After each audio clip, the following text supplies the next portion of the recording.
ایک چھوٹی سی کہانی جس سے آپ کو اندازہ ہو جائے گا کہ معاشرے کے اندر زیادہ تر کون سی چیزیں ہوتی ہیں جو آپ کو پیچھے دھکیل دیتی ہیں۔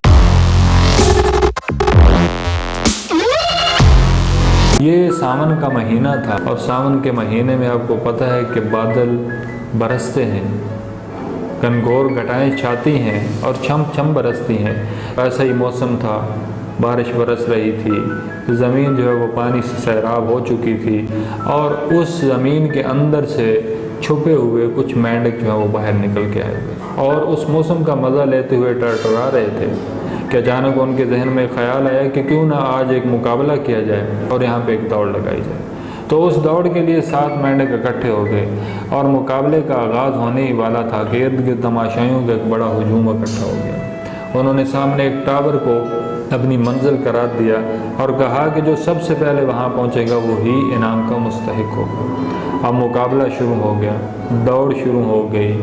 جیسے ہی دوڑ شروع ہوئی تو ارد گرد موجود تماشائیوں نے اونچی اونچی آواز میں ان کی حوصلہ شکنی کرنی شروع کر دی کہ یہ چھوٹے چھوٹے مینڈک یہ کہاں پہنچ سکتے ہیں، یہ کیسے پہنچ سکتے ہیں، یہ ممکن کیسے ہے کہ یہ اس منزل تک پہنچ جائیں۔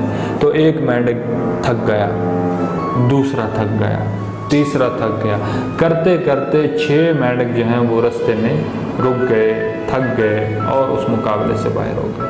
لیکن ایک ایسا تھا جو مسلسل دوڑ رہا تھا، جمپ لگا رہا تھا اور آگے ہی آگے جا رہا تھا، یہاں تک کہ وہ منزل تک پہنچ گیا۔ تو میرا آپ سے سوال یہ ہے کہ وہ کیسے منزل تک پہنچا، کیسے اس نے منزل پا لی، حالانکہ اس کے جیسے ہی 6 جو ہے وہ پیچھے رہ گئے تھے۔ تو جب عموماً یہ ہم سوال کرتے ہیں تو وہ کہتے ہیں کہ ہاں اس نے محنت کی ہوگی، اس نے کوشش کی ہوگی، اس نے ہمت کا مظاہرہ کیا ہوگا، ہاں پتہ نہیں اس نے زمین کے سینے کے اندر چھپ کے کون سی غذائیں کھائی ہوں گی کہ وہ پہنچ گیا۔ ایسا نہیں ہے، بلکہ اس کا جواب یہ ہے کہ وہ مینڈک اپنے دونوں کانوں سے بہرا تھا، وہ سماعت سے محروم تھا، وہ سننے کی طاقت جو ہے وہ نہیں رکھتا تھا۔ تو جب لوگ حوصلہ شکنی کر رہے تھے تو وہ کوئی آواز نہیں سن رہا تھا۔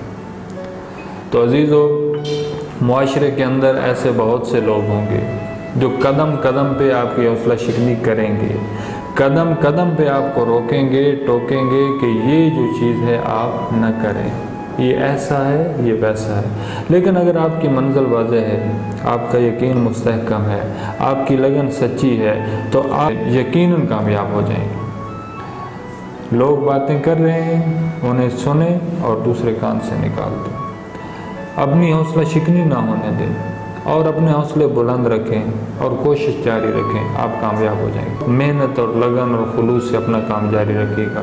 اللہ آپ سب کا حامی و ناصر ہو۔